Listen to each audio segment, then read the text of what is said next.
और शुरुआत करेंगे एक अहम खबर के साथ, जहां कोरोना वायरस के मामले में दुनिया के कई देशों में तेजी देखी जा रही है। चीन में ओमिक्रॉन का सब वेरिएंट BF.7 तबाही मचा रहा है। भारत में भी इसी वेरिएंट के 4 मरीज मिले हैं। इसके बाद भारत सरकार अलर्ट हो गई है।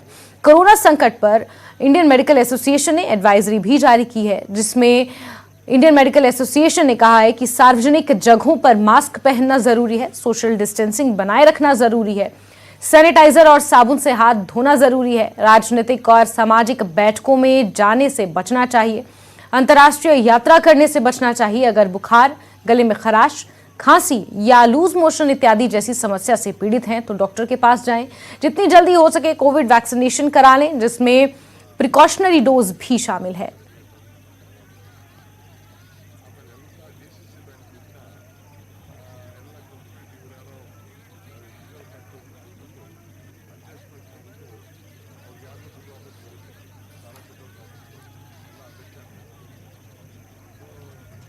वहीं संसद के दोनों सदनों में मनसुख मांडवीय ने कहा है कि कोरोना से कई देश प्रभावित हुए हैं, लेकिन भारत में बेहतर कोविड मैनेजमेंट की वजह से भारत में लगातार केस कम हो रहे हैं।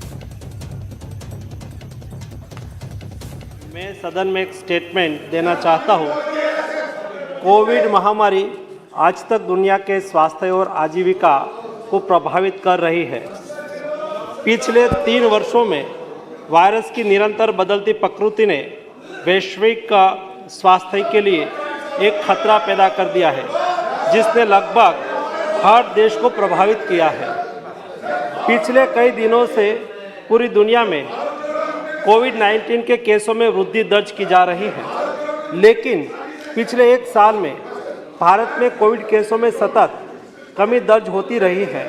वर्तमान में प्रत्येक दिन औसतन 153 कोविड के नए केस पूरे देश में दर्ज हो रहे हैं, जिसके सामने पूरी दुनिया में प्रतिदिन 5,87,587 लाख कोविड के नए केस दर्ज हो रहे हैं।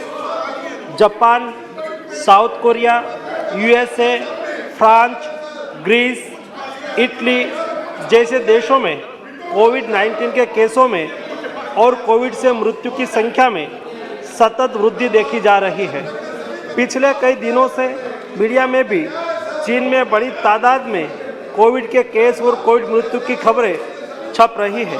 माननीय प्रधानमंत्री जी के नेतृत्व में स्वास्थ्य एवं परिवार कल्याण मंत्रालय ने proactive, pre-emptive, all of government and all of society approach के साथ शुरू से ही कोविड-19 महामारी का मैनेजमेंट किया है और इनके बहुत अच्छे परिणाम भी हमें मिला है।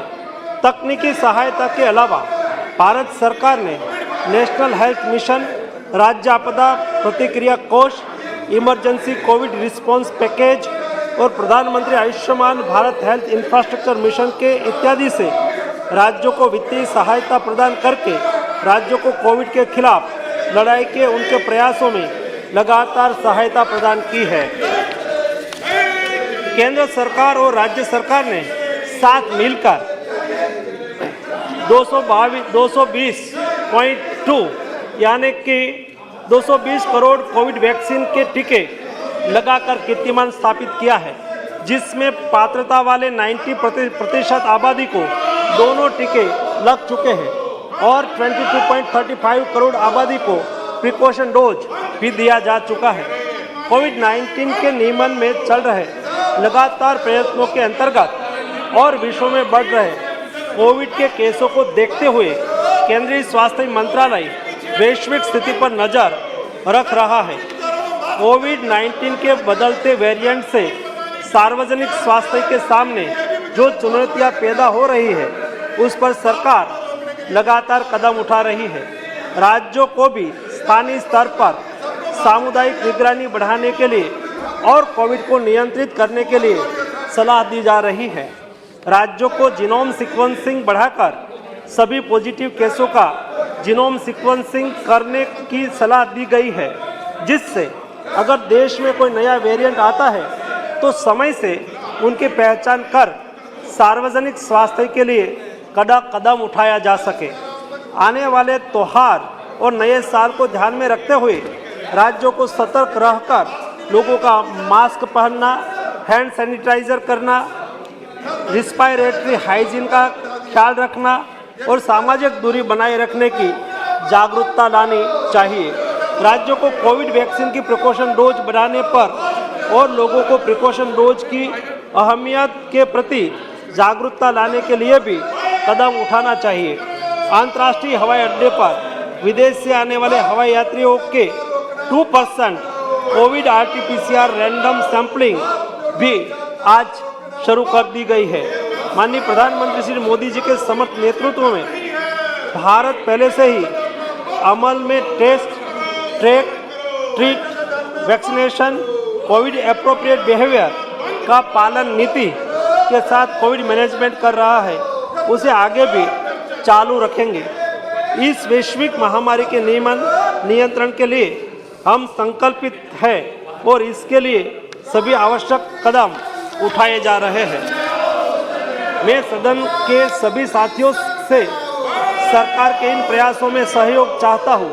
सभी माननीय सदस्य लोगों के बीच में जागरूकता लाए कि वैश्विक महामारी अभी पूरी तरह से खत्म नहीं हुई है और हमें कोविड वैक्सीन का प्रिकॉशन डोज लगाने के उपरांत सभी को सतर्क रहकर कोविड प्रोटोकॉल का पालन करना चाहिए।